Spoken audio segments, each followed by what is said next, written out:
7 years ago, I did this speed dating, appointment setting event at a trade show conference for associations. And to give you an idea of what that was like, you might be familiar with this, but I was in this really big room. There were probably 50 tables spread throughout the room, and everybody is having these intense conversations between suppliers and association professionals. And every 5 minutes, we rotate tables, we restart the conversation. For association professionals, they're learning a little bit about the suppliers. For suppliers like myself, we're pitching our services. It's really loud, really noisy in there. And I remember I was sitting across from this executive director at a mid-sized association, and I was explaining to her how Steward was different than similar agencies. And at one point, I said something to the effect of, we build websites that support member growth. And she looked at me very skeptically, and she was like, I don't believe it's the job of the website to recruit members. This I found pretty surprising, actually. I understand that for many organizations like yours, you often hear things like members recruit members. The network is what pulls in new membership. Your event might be a key part of recruiting new members. I get that. But as a business, if I were in your shoes, right, I'm an entrepreneur and now I'm running an association, I would look at it like this. Our organization sells three things. We have our event, which generates revenue. Sometimes it generates income, sometimes it doesn't, depending on who you are. We have membership, which is really the backbone of our community with this recurring revenue stream. And we have non-dues revenue. Three products and services. From my perspective, if I was selling those three things, I would make certain that our website had a very clear offer for all of those products and services, why they were valuable, why people should care, why people should engage with them. On your website that's available every day of the year on Christmas in Kentucky, in Timbuktu. I'm not suggesting to you that an association should be operated like a business, but I do think it's useful to shift our perspective, regardless of what entity you're in, and to look at these sorts of problems from different angles. The misconception that I see associations make is that they believe that the member benefits page, the member benefits area, is an explainer area. You're explaining what membership is about. And that's not true. Member benefits, that's an offer area. That's where you're making a persuasive offer about why somebody should join up. From the perspective of a non-member, they're viewing you among many, many different options in the market. So when they show up on that page, they're really trying to figure out why you matter. And that's what we're going to talk about today. Our webinar is about the member benefits bridge, this model that Steward developed to think about how we communicate the value of associations to potential members. What we're going to cover, we're going to start with fundamentals and the concept. Then we're going to go through each of the key components: relevance, uniqueness, risk, and we'll finish up with some takeaways. So fundamentals. I know everybody sort of turns up their nose at fundamentals, but fundamentals are really what makes anything work. And so it's important that we have a clear understanding of what the fundamentals are. And so I have a question for you, Chris, maybe you can help me. But my question is, what makes something valuable?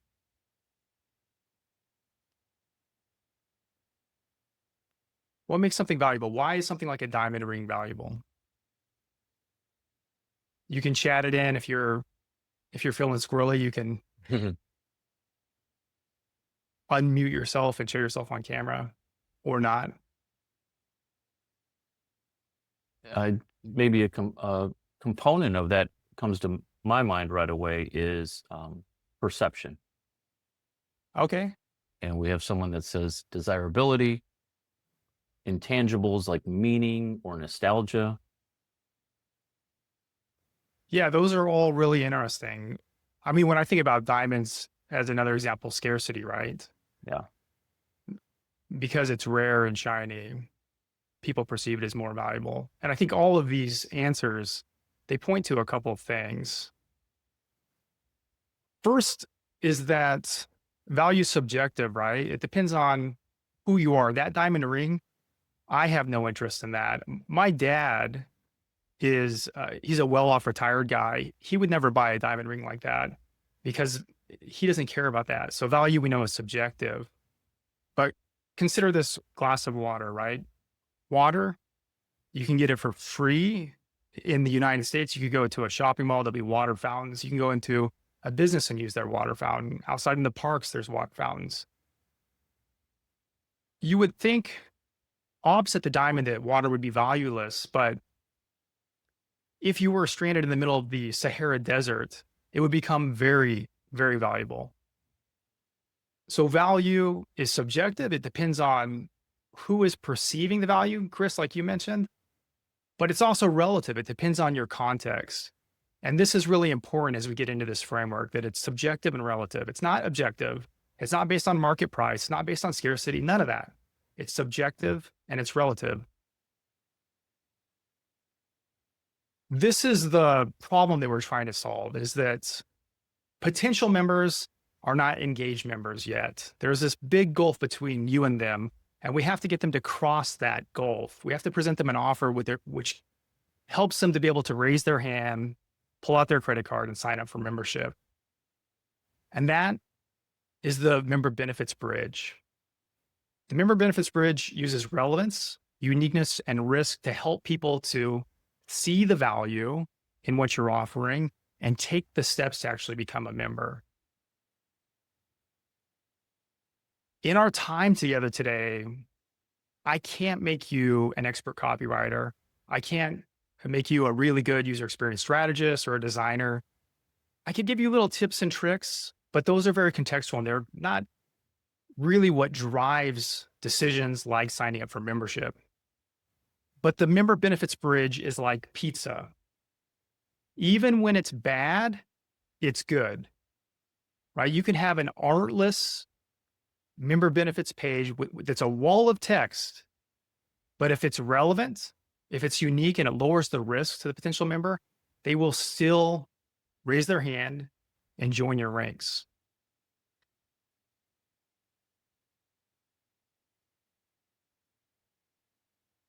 All right, let's look at this first section of relevance. Relevance does the lion's share of the work in an offer. And I'd like to share just a brief story about how relevance works, how we think about relevance. A few years ago, I was visiting my parents in Southern Idaho, and I think it was in the fall or the spring. I think it was probably Thanksgiving. And I elected to return to Portland, Oregon, where I live, by driving across the middle of the state. And this route put me on track to pass over Mount Hood. And it was dry and sunny when I left Southern Idaho, but I knew there was a possibility of snow on Mount Hood. And so I was carrying chains. And when I actually arrived at Mount Hood later in the evening, it was dark, tree covered hills, and there was in fact snow falling. And so I was getting more and more anxious as I was driving along because I really didn't want to have to stop the car and put on chains. First off, it was cold outside. Second, I don't put on chains that often, and I didn't want to have to figure it out in the dark, in the cold. But as I drove on, the weather got worse and worse. And that thing where the snow begins to pack on the highway and turn to sort of ice? Eventually, we hit that point, and I knew that I had to pull over and put on the chains. And so I told myself, first option I see, I'm going to pull over and put the chains on. So I'm driving along very tense, trying to keep the car stable in the dark on this narrow mountain road. And eventually I see this spot that's open on the side, and I was like, there's my chance. So I drive off to the side of the road, and I'm thinking to myself, okay, when you put the chains on, don't get hit by a car, right? There's all these cars on this really slick road. Keep an eye on the cars. And so even as I pull to a stop, I'm glancing in my rearview mirror, watching the traffic behind me. I get out of the car, get the chains out. I'm kneeling there in the snow, trying to figure out how to get them on, trying to remember how to put chains on a car. And I glancing down the highway, and I see this car pull up behind me. It's not going to hit me, but it comes to a stop. And I think to myself first, like, oh, they're putting their chains on too. And then I realize I can sort of see through the lights that there's like a bar on top of the car. It's a cop. And so I get up and I walk through the snow back towards the cop car because I'm not sure what's going on. And the cop gets out and he meets me about halfway and he's like, "What are you doing?" And I think, "I'm putting chains on my car." And he says, "Are you serious?" And now I'm really confused because the snow's coming down. The roads are terrible. And so I just sort of like, I'm like, "Yeah, that's what I'm doing." And he points behind me and I turn and look. And I stop my car, and right in the headlights, there's the biggest highway sign I've ever seen. It's like 15 feet tall, huge white letters. And it says, "No parking. Do not put your chains on here. You will get a ticket." And I'm just like, oh my God, I didn't even see it. I was so fixated on getting hit by those cars coming down the road behind me that I didn't see what was in front of me. And I think, I think that cop and I had a moment there standing in the snow. I think I looked into his eyes and I saw that he knew I was an idiot. And he looked into my eyes and he saw that he knew I didn't want a ticket and he didn't give me one. So I was very happy about that. But the reason I shared this with you is because this is an effect of what's called the reticular activating system. It's a part of your brainstem that filters attention. We are constantly bombarded by signal in our environments. There's so much noise around us now more than ever with the internet, with social media. There's all this noise. And the reticular activating system is what allows you to filter through that noise to what matters. Your brain is constantly seeking relevance. The reticular activating system is why when you're sitting in an airport waiting to board a flight, even though it's loud and noisy, if the gate agent calls out your name, you'll hear it because your brain goes, oh, that's relevant. Relevance is the most important part of your offer. It does the lion's share of the work. And it's the most important thing to get right because if you can't pass the relevance test, nobody cares. They're not going to engage with the content. They'll glance over the member benefits page without actually reading it. The challenge with relevance, the challenge with being relevant is that it is hard to put ourselves in other shoes. Often when we try to present what we believe is valuable to others, we do what I call the mirror mistake, which is where we project our own value onto the offer. So as staff, you know all that you do, and it's really easy to say, this is what's valuable. But remember, value is subjective and relative. So you have this perspective, which doesn't necessarily align with somebody who's considering membership. This isn't helped by how you gather information about why membership is valuable. Often I see organizations like yours put out member benefit surveys and they have things like rank our member benefits. And this is not a clear way to understand the value of an organization. This focuses on what, and it doesn't really understand like why this matters. And it's focused on current membership. For example, in this example, networking opportunities. If networking opportunities is the top benefit that a potential member could get, if that's really what they want is just to network, they could go to their local bar, right? They could meet strangers at their local bar, but networking is not why somebody joins up. It's what the networking enables. This sort of approach, this perspective on membership is how you end up with member benefits pages that are just chock full of the menu of options, all that we do. And this approach sort of says, here's everything we do. I hope you see the value in this. And it's not a very effective way to identify relevance and to capture that attention.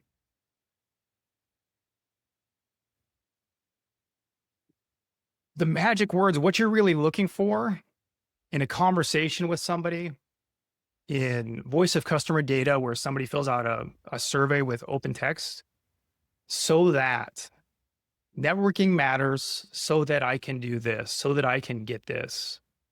This is what we're looking for. This is what is relevant, so that. So anytime you hear somebody say so that, or for this reason, or you see it written down, your eyes should open, your ears should perk up, because this is where relevance is. And I want to be clear, when people talk about copywriting, you'll often hear this idea, sell the benefit, not the feature. That's not what I'm suggesting here. This isn't about selling the benefits of networking. This is about identifying out of all that list of items to a potential member, what is relevant? What do they really care about?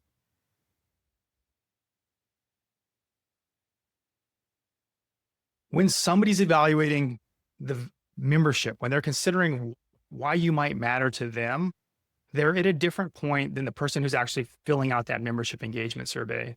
They're at a different point than your tenured members, right? If we think of it as this timeline, person A is not engaged with you yet. You're just one option of many. Person B is your honorary member or a board member. They're deeply engaged. They understand the organization very well. How they perceive your value is very different, right? If these people on these 2 points were looking at a dog and trying to describe what the dog was, both of them would agree that it was furry, but what they were seeing is very different. And that's what we need to keep in mind when we're trying to be relevant to somebody, is that the perspective we're really trying to capture, specifically for the member benefits page, specifically for these non-members, is that of person A, somebody who has not filled out your surveys, somebody that has very limited engagement with you. And we want to avoid trying to speak to the value of an organization from person B, these really senior members who may or may not understand where person A is at. And as staff, you're somewhere on that line to the right. So it's a little bit of a challenge to put yourself in the right headspace. The best way to do it is to be a really good listener, to really listen to those people evaluating membership, to have conversations with them. Anybody in membership that's at the front line with members that are really good listeners, they're going to have a much better perspective about what matters to those people. Even people on the right, if you have a board member who is very empathetic and very well connected, and he talks with a lot of people who are considering membership, they'll probably have a good perspective too. But the key is that you have to see the world from their perspective. That mere mistake where we project our own value onto things, with an offer, for it to be relevant, you have to turn that mirror around and you have to show it right back to the potential member and say, I see you here. This is why we matter to you.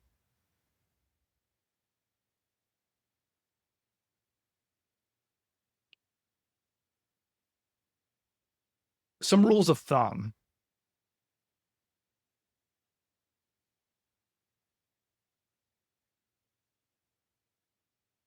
Relevance is a bit of a paradox. What makes it a paradox is that the more relevant you are to a certain person, the more irrelevant you are to everybody else. Right? On this call, if I said that I would like to hear from people named Chris who are bald, it'd be very relevant to Chris. It'd be very irrelevant to everybody else. And this is a useful thing to understand, because when it comes to your member benefits pages, one of the ways where you can self-assess relevance is how irrelevant you are becoming to other groups of people. Because of this, we have this rule when implementing this member benefits bridge called Rule 121, or more accurately, Rule 1-to-1. One offer to one kind of member. Become relevant to one specific kind of member and irrelevant to other specific kinds of members. So here's an example. This is a member benefits page. Can't remember the association, a landscaping association, but you can see that they're segmenting out their membership into 9 different groups, and they're putting them in order of priority on this page. This is an additional step when a potential member evaluates it, but they quickly dive down into what is most relevant to them. As an example, if you click through to supplier on this page, this is what you would see. Now, from a copywriting perspective or a design perspective, this qualifies sort of as that wall of text, but it's very relevant to suppliers, contacts, discounts, visibility with contractors. If you're a contractor with this organization, you probably don't care that much about visibility with other contractors. But for a supplier, that matters a lot. So this is how, by simply segmenting your groups and speaking to one specific member, you can become more relevant to them and ramp up that relevance. Another example, this is a brewery association. I think the National Brewers Association. Similar, when you go to their member benefits page, they've identified 4 broad categories, people that might consider becoming members. And this one's interesting because they have 2 of the same kinds of members, but their context is different, right? They're in a different relative position in their membership journey. So they have the brewery, which is their core member. Then they have their brewery and planning, which is somebody who's not even a brewer yet, but they're getting there.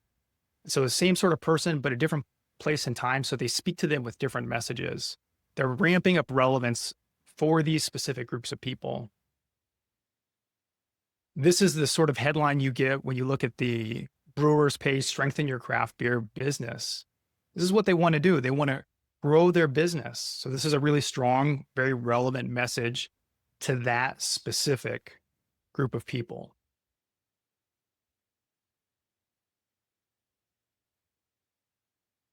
Uniqueness. That was relevance, right? Relevance is the lion's share of the work. The second component of this framework is uniqueness. And again, for those brave souls, either put in the chat or if you're willing to unmute yourself and come off camera, why do you think uniqueness matters? Why would uniqueness matter in an offer, in a member benefits offer or in a more general offer? Why does uniqueness matter?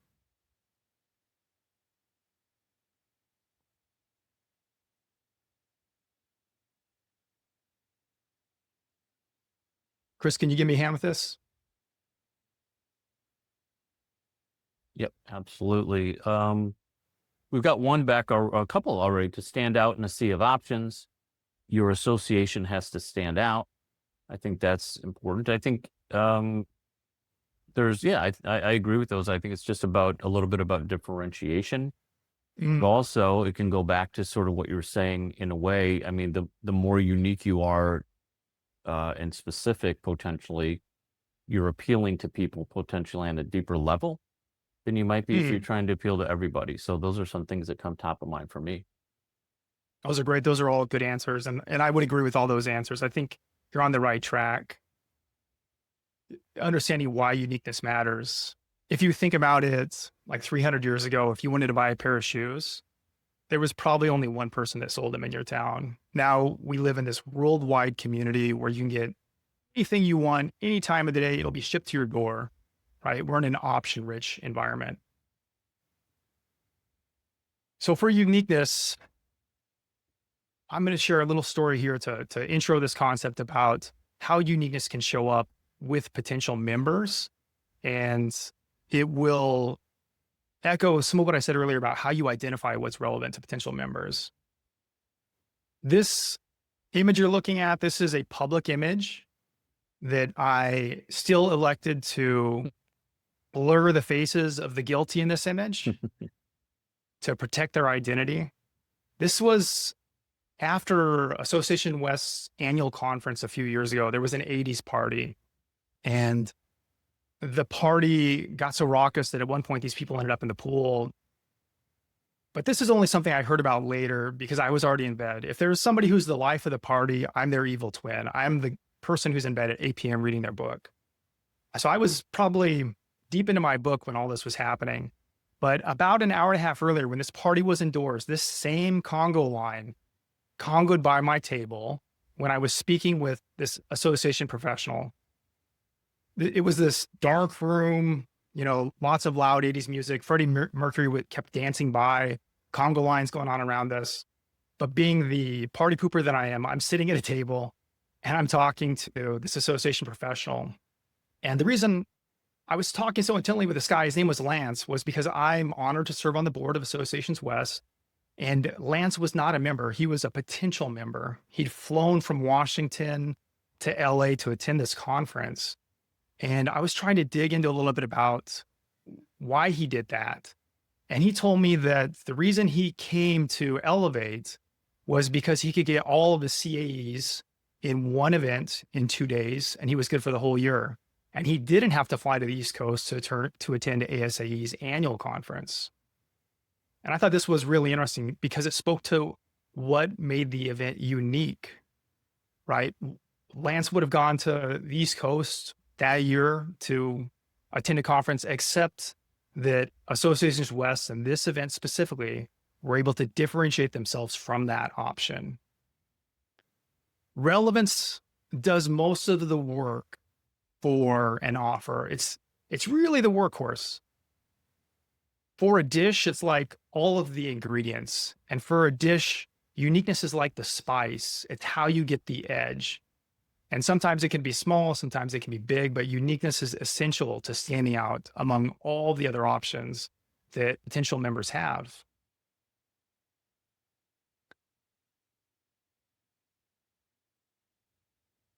What uniqueness enables is choice. It's how we decide. It's how a potential member decides. And potential members have lots and lots of options. There are private communities, both paid and free. There are lots of other events they could go to. There are thought leaders, podcasters, TikTokers. You might have had members splinter off and start their own gatherings. There are more and more options each and every day. And with the advent of AI, that's only going to increase. So we're in this sea of competition, and we need to figure out how to make our specific membership benefits offer stand out. So how do you employ uniqueness? Be different in a way that matters and create scenarios with zero competition.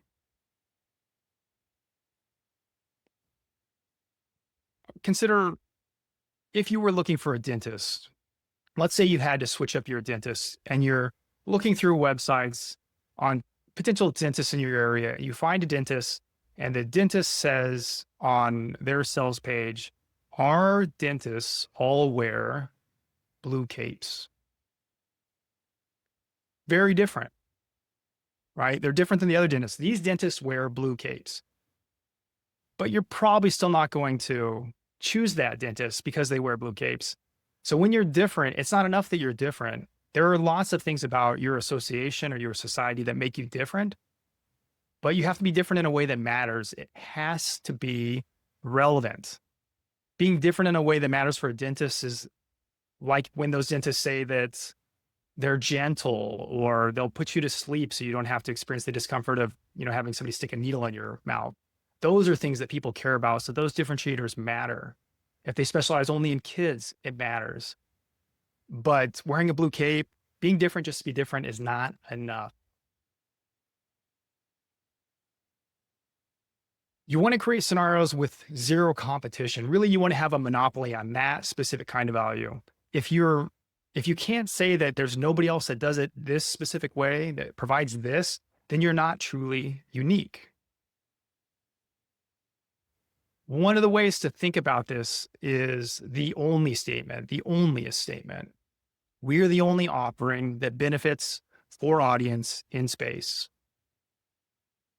Elevate is the only conference that enables you to get all of your CAE credits at one event for association professionals on the West Coast, right? That's how that specific conference, if that is on Elevate's next event page for that offer, that is one way they differentiate, one way they can be unique.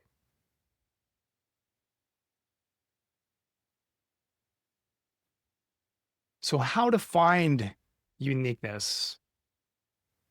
Like I said, this is sort of a seasoning on the dish. It doesn't have to necessarily be deep. It's better if it's deeper, but there's lots of different ways you can be unique. And one way to consider these dimensions is why, what, when, where, and how. Elevate is on the West Coast. That's a where. There's lots of places where you get all your CAE credits in one event, but they're the one on the West Coast.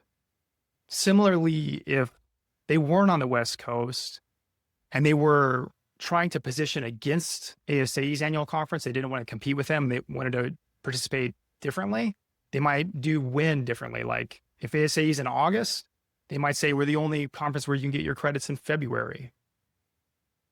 Why? Oftentimes with associations, you have this mission, most of the time with associations, you have this mission that you're driving to support. And sometimes that why can be a differentiator. That why can say like, well, these options are roughly the same, but these people are doing it for this mission that I align with, that I care about. And that's enough to differentiate you from the other alternatives. These are really simple dimensions, really simple elements, but they'll help you to slice apart your offer and figure out how to add that uniqueness so that you're not just relevant, you're relevant and unique to potential members.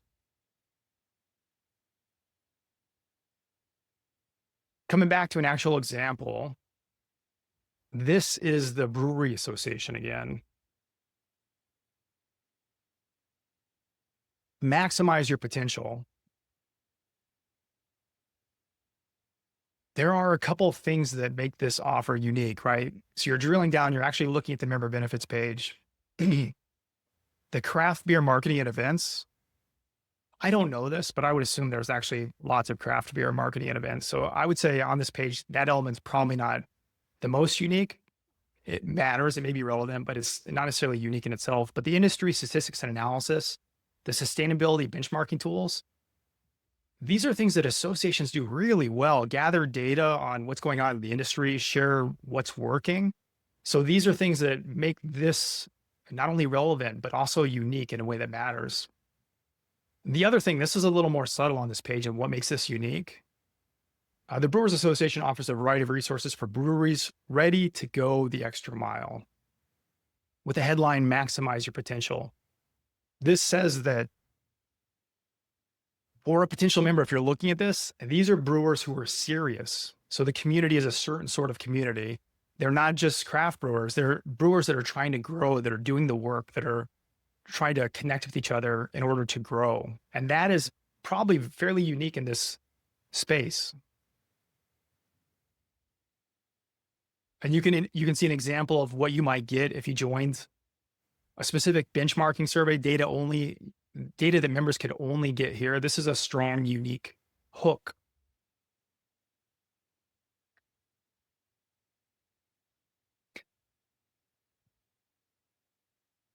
This is a message that I received a few weeks ago in my email, and I think it's appropriate to share with you because it's going to intro our next final section on risk. So I'm an agency owner. I run Steward, web development agency, and I received this message from this gentleman I'm not going to name. But what he offered here in this very short message is a relevant, unique offer. How to extract myself as an agency owner is a problem that I have, that many agency owners have. So it's very relevant. And a 3-day strategic workshop for that with other agency owners, that's unique. So relevant and unique. To me, this offer was interesting, but I didn't look at it for more than a second and I passed on it.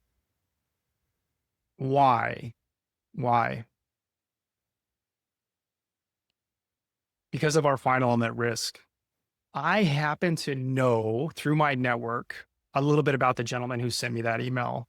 And I do not have a very positive perspective. I've actually purchased things from him. I'm not saying that this guy's a bad person, just that I don't trust him. I think that he's there to sell things. And that's not really the sort of person that I would want to work with. I want to work with people who are solution oriented, who care that they're going to actually achieve some sort of result. It's the way we operate. It's who I want to work with. So when I saw that offer, yeah, it looked great, but it seemed risky to me. It seemed very likely that I would waste time and money and potentially get upsold to continuate this 3-day event. So I passed on it, even though it was a really great offer. This is the effect that risk has. This is the final element of the member benefits bridge. So relevance, hugely important. You have to get this right. This is what's actually going to take you most of the way across this goal.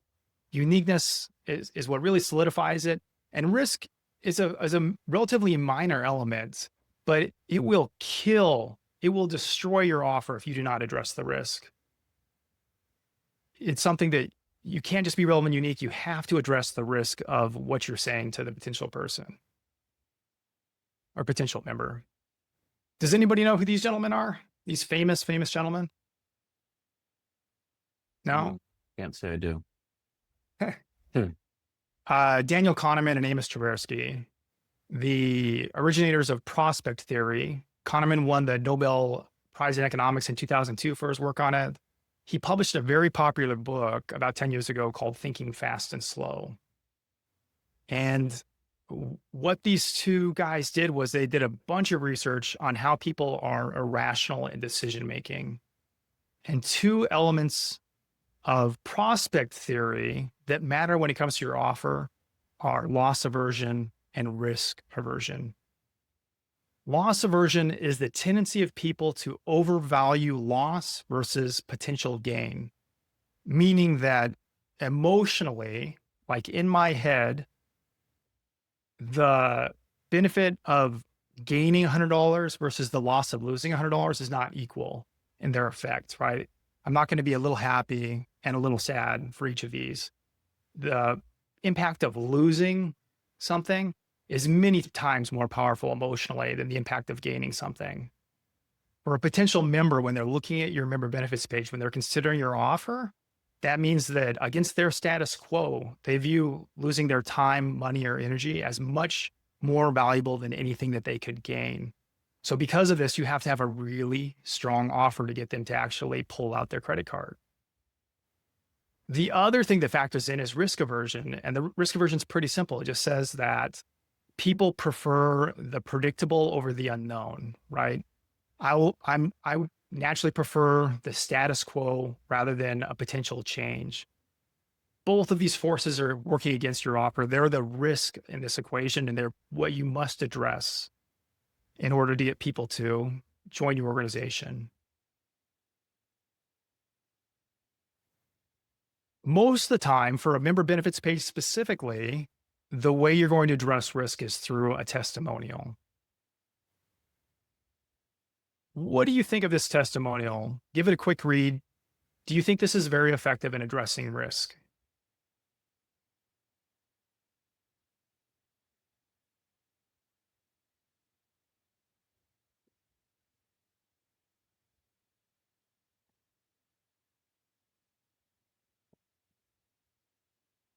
Mm,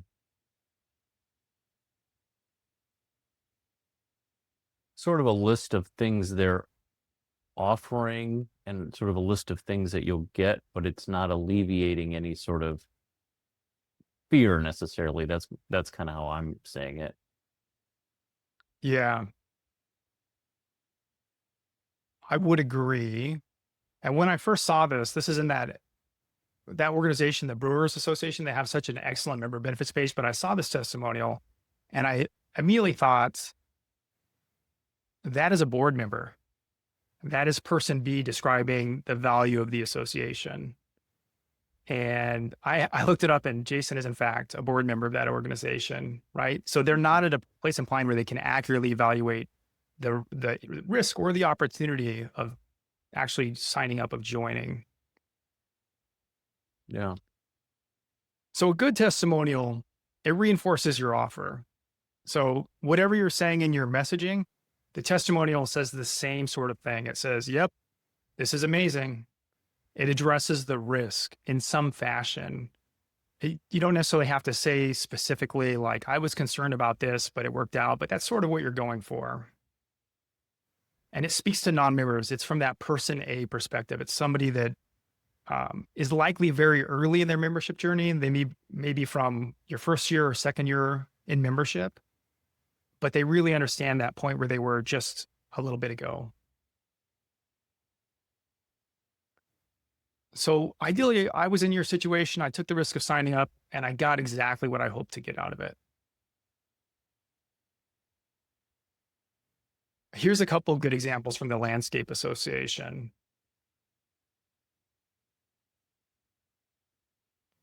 This one's interesting. So we didn't join until 12 years in the business, and we learned more in the first year as a member than we did in the previous 12 years. Mm-hmm. What this says is that it's actually riskier not to be a member than to be a member, right? If you learn more of 1 year than you did in the previous 12 years, as a potential member, I'm looking at, I'm thinking, gosh, if I don't sign up, I have something to lose.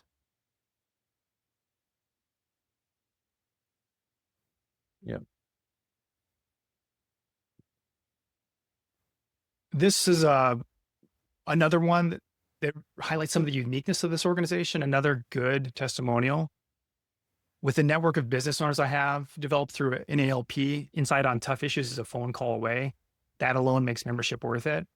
right? So it's saying, if you evaluate membership, just being able to call somebody and have them answer your problem makes it worthwhile. And there's all these other things too.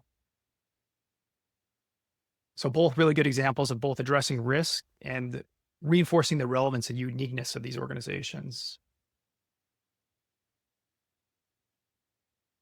Testimonials are best when they're actually consumed, whether it's a video or written on a page. So putting it in a format where it's scrolling past you, people have to try to catch it and stop it, is not a great way to approach it. You really want to have your messaging and the testimonial to reinforce that messaging. All right, let's wrap it up. This is a little micro case study, just to give you an idea of the potential of this sort of approach. The Indo-Urological Society is a client that approached us. This project took place like 8 years ago, I think. And they had a very dated website that you had to print out an application form and send in a check. This was their membership benefits page. Just here's the form. Hope you sign up. You get the journal, come to the conference, that sort of thing. So we applied the rule 121 1-to-1, and we talked with some of their members, segmented them into two main groups, academics and community urologists. We call them non-academic because somebody wouldn't necessarily associate with a title of community urologist. And we focus on the top benefits. And then if you wanted to learn more about those benefits, you could dive into a page that spoke specifically to what was relevant to you, to what makes this society unique. And the design's a little bit dated on this, but this is what stood out from these potential members about what they cared about, why the society mattered to them. And we included all the other benefits of membership. There were many, just like for your organization, but that was further down the page after the testimonial, which really reinforced some of the things that make this group unique, how inclusive they are, the access to research that can make your life easier as an academic. So in terms of results, big jump in membership, new membership increased significantly compared to the previous period. The entire website redesign paid for itself in about 4.5 months. Now, I'm saying this with this caveat. It wouldn't be honest if I said it was just because of the member benefits page. The entire design was updated. The transactions went from being like write a check. Now you can do it online. So there were lots of other things in play. But what's clear in the data and the analytics was that people were actually stopping on those member benefits pages, reading them and signing up, which is the behavior that we want. So for yourself, if you make improvements to your member benefits area, how do you evaluate success? Like, how do you know you're on the right track? I can tell you that there is no one right answer. It doesn't exist. You're not going to land on the right answer. But what you're looking for, you're looking to talk with new members who tell you what you told them, right? First, you hear it from potential members, then you tell it back to other members. And then when they sign up, you run into them and they tell you the exact same thing, right? It means that you're clearly hitting on what's relevant to them. For your analytics, time on page measures relevance. If somebody stops and watches a video, this is available on your website analytics, then you know that you're being relevant to them.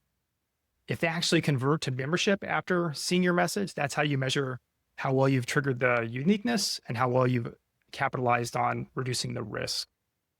So these are the measures how to think about this. Takeaways. So segment non-members according to shared context and goals. This is not always going to be like neat segments.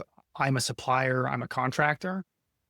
It might be something more nuanced, like I am an active brewer and I am planning a brewery. Same sort of person, different context. Follow the rule 121, one offer to one potential member. Devise a messaging strategy that employs this framework, this way of seeing the world. Relevance, uniqueness, risk. Give it to your copywriter. Once you have your messaging strategy, word to AI and have them actually fill it out with the content. And then look to collect strategic testimonials. It's really easy to get testimonials from board members. They're your evangelists, but it may not be the best group of people to actually go to for that sort of information. You really want those early stage people who are exemplars of the potential value that can be achieved.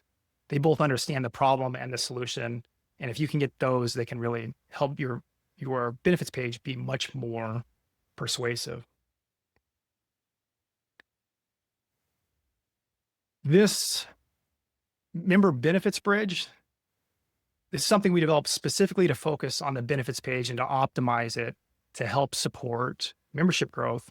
But these same ideas apply to all offers. So for your conference, if you're trying to put a pitch out to have somebody join a committee, take this with you and use it to think about how to structure the messaging for those offers. Finally, I have an ask of you. I know you always get an ask at the end of a webinar. I want you to evaluate this webinar. And at the bottom, there's a link, isgood/member benefits. That'll take you to a short survey. I think it's 3 questions. To just say, hey, this is what I got out of this. This is what I didn't like. If you do this, I'll be happy to share with you an AI skill file and a prompt that you can put into AI that will enable you to push Claude or ChatGPT to your member benefits page and evaluate it according to this framework. Now, this prompt and this file that I'll share with you, if you give me a little bit of feedback, it's based on a much larger workbook that I created. So it definitely covers everything we covered here and more, but it'll give you an idea of your opportunities in about 30 seconds. All right, with that, we did pretty good. We have 10 minutes. Yeah, great, John. Super informative, great topic, excellent insights, and appreciate everyone that's on the call contributing along the way and giving it your attention. I think it's just can't be understated how sort of unique. Melissa sent her member benefits page over for us to take a look at, maybe, John. But just a really great session. So thank you for that, John. And yeah, we can open it up to anyone that wants to chat a question, ask a question, get more information. I'd say definitely the unlock here is to go to that JOT form, and it's a real simple form that you can fill out quickly, and the benefits of that are pretty huge. So I would say for those that are here, make sure you do that. And yeah, I guess we'll just open it up to any thoughts or questions folks have.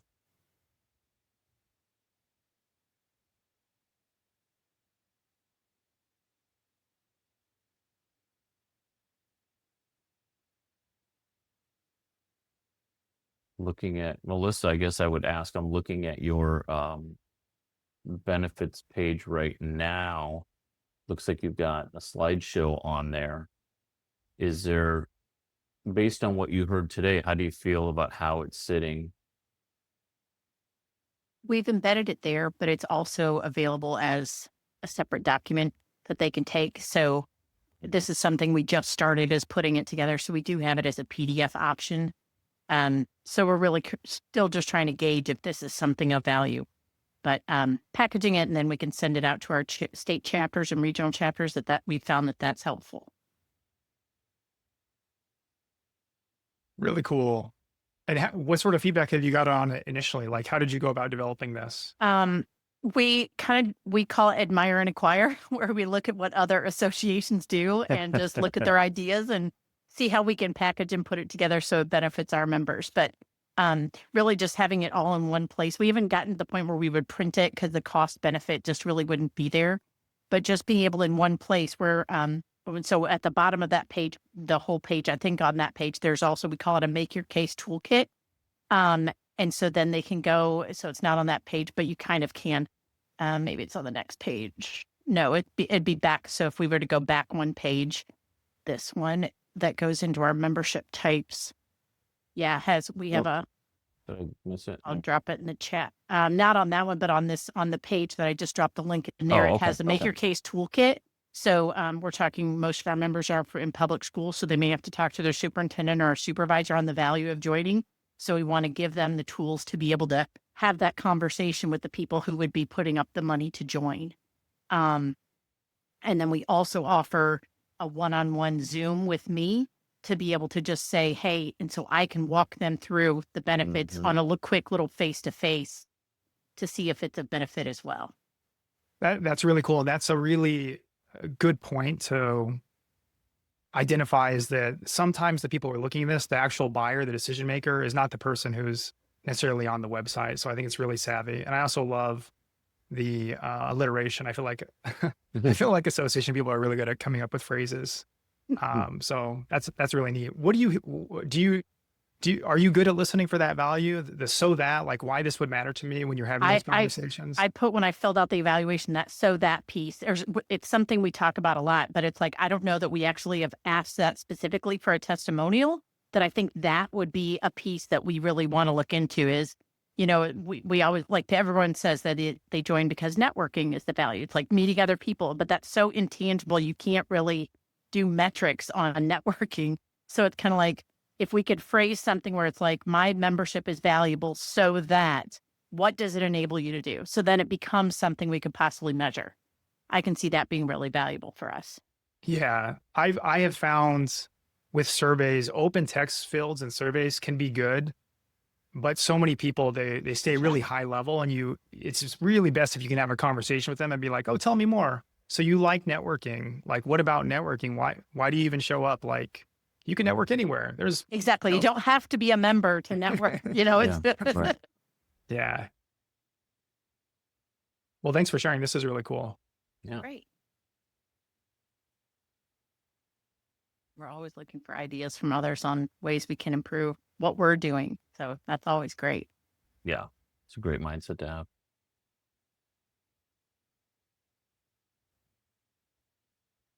I think that's it. Do we have anybody else?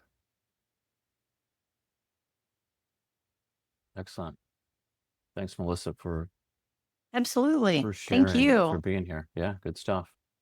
So with that, thank you again, John. And we'll follow up with the folks that attended through email and give you some of the stuff as a follow-up as well. Sounds great. See everybody later.